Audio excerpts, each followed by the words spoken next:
नमस्कार। संसद की कार्यवाही जब हम देखते या पढ़ते हैं तो ये दो शब्द धन विधेयक और वित्त विधेयक अक्सर कंफ्यूज कर देते हैं, है ना? लगता है कि ये कितने मुश्किल होंगे, पर सच कहूं ये उतने भी मुश्किल नहीं हैं। तो चलिए आज इसी गुत्थी को मिलकर सुलझाते हैं और देखते हैं कि इन दोनों के बीच का फर्क आखिर है क्या, वो भी एकदम आसान भाषा में। तो सबसे पहला सवाल मन में यही आता है कि सरकार के पैसे से जुड़ा हर कानून एक ही तरीके से पास क्यों नहीं होता? कुछ बिल्स को इतना स्पेशल ट्रीटमेंट क्यों मिलता है? इसका जवाब असल में हमारे लोकतंत्र में शक्तियों के बंटवारे से जुड़ा है। तो सबसे पहले बात करते हैं उस बिल की जिसके पास सबसे ज्यादा पावर है, यानी धन विधेयक। इसे हम वित्तीय कानूनों का सुपरस्टार भी कह सकते हैं। अब देखिए, संविधान का जो आर्टिकल 110 है वो बिल्कुल साफ साफ कहता है कि कोई बिल धन विधेयक तभी कहलाएगा जब उसमें सिर्फ, और इस शब्द पर जोर देना बहुत जरूरी है, सिर्फ टैक्स लगाने, हटाने, सरकार के उधार लेने या देश की संचित निधि से जुड़े मामले हों। ये जो सिर्फ शब्द है ना, सारा खेल इसी का है। इसके अलावा कुछ और नहीं होना चाहिए। तो धन विधेयक बनने के लिए बिल को इन खास शर्तों को पूरा करना ही पड़ता है। मतलब या तो वो देश के टैक्स सिस्टम में कोई बदलाव कर रहा हो, या सरकार के उधार लेने देने से जुड़ा हो, या फिर देश के सरकारी खजाने यानी संचित निधि से पैसा निकालने की बात कर रहा हो। जैसे ही इन मामलों के बाहर की कोई भी बात बिल में जुड़ गई, वो इस वीआईपी क्लब से बाहर हो जाता है।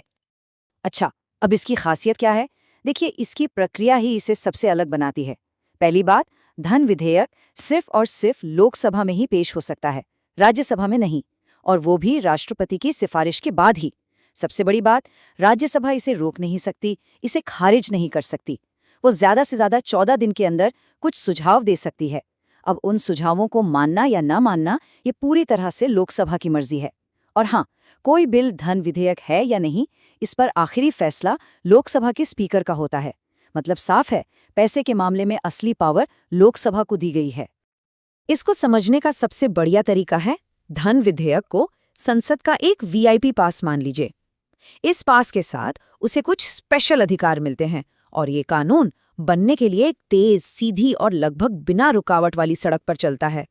चलिए अब वीआईपी पास से हटकर वित्त विधेयकों की आम दुनिया में चलते हैं। ये एक बहुत बड़ी कैटेगरी है और धन विधेयक असल में इसी का एक बहुत ही खास हिस्सा है। अब आते हैं वित्त विधेयक पर।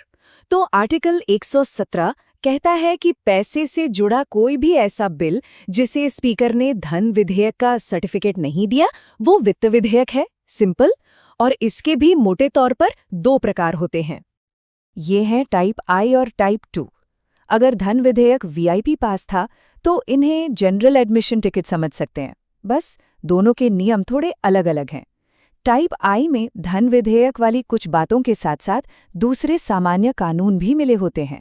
वहीं टाइप 2 सिर्फ देश के खजाने से होने वाले खर्चों की बात करता है। वित्त विधेयक टाइप आई की शुरुआत तो लगभग धन विधेयक जैसी ही होती है। मतलब इसे भी सिर्फ लोकसभा में और राष्ट्रपति की सिफारिश के बाद ही पेश किया जा सकता है। लेकिन यहीं पर कहानी में एक बड़ा ट्विस्ट आता है। एक बार पेश होने के बाद राज्यसभा इसे एक साधारण बिल की तरह ट्रीट करती है। वो इसमें बदलाव भी कर सकती है और इसे खारिज भी कर सकती है। और अब बात करते हैं टाइप 2 की। ये तो सबसे ज़्यादा एक आम बिल जैसा है। इसे किसी भी सदन में, लोकसभा या राज्यसभा, कहीं भी पेश किया जा सकता है। इसके लिए राष्ट्रपति की पहले से सिफारिश की भी ज़रूरत नहीं होती और राज्यसभा के पास इसे बदलने या खारिज करने की पूरी शक्ति होती है। तो हमने तीनों के बारे में अलग अलग तो समझ लिया। अब ऐसा करते हैं कि तीनों को एक साथ रखकर देखते हैं। इससे पूरी पिक्चर एकदम क्रिस्टल क्लियर हो जाएगी।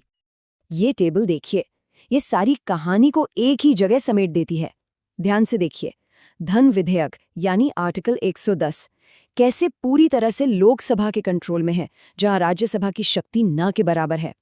फिर आता है वित्त विधेयक टाइप 1, जो शुरू तो लोकसभा की शर्तों पर होता है, लेकिन बाद में राज्यसभा को भी उसे बदलने का अधिकार मिल जाता है। और आखिर में टाइप 2, जो लगभग एक साधारण बिल की तरह काम करता है, जहां दोनों सदनों के पास बराबर अधिकार हैं। तो असली फर्क राज्यसभा की भूमिका और स्पीकर की फाइनल पावर में ही है। तो इस पूरी बातचीत से आखिर हमें क्या समझना चाहिए? चलिए इसे एक लाइन में समेटने की कोशिश करते हैं। ये एक लाइन ही इस पूरे टॉपिक का निचोड़ है। हर धन विधेयक पैसे से जुड़ा है, इसलिए वो एक तरह का वित्त विधेयक तो है ही, लेकिन हर वित्त विधेयक में वो खास और सीमित शर्तें नहीं होती जो उसे धन विधेयक का वो वीआईपी दर्जा दिला सके।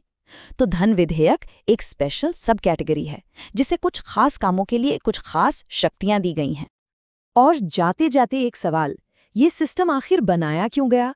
ये इसलिए है ताकि देश के खजाने से जुड़े जरूरी और तुरंत लिए जाने वाले फैसलों पर सीधे जनता द्वारा चुनी गई लोकसभा का कंट्रोल ज्यादा हो, लेकिन साथ ही बाकी वित्तीय मामलों में राज्यसभा के जरिए एक चेक इन बैलेंस भी बना रहे। ये हमारे संसदीय लोकतंत्र में शक्तियों के संतुलन का एक बहुत ही बेहतरीन उदाहरण है। ये दिखाता है कि हमारा संविधान बनाने वाले कितने दूर की सोचते थे।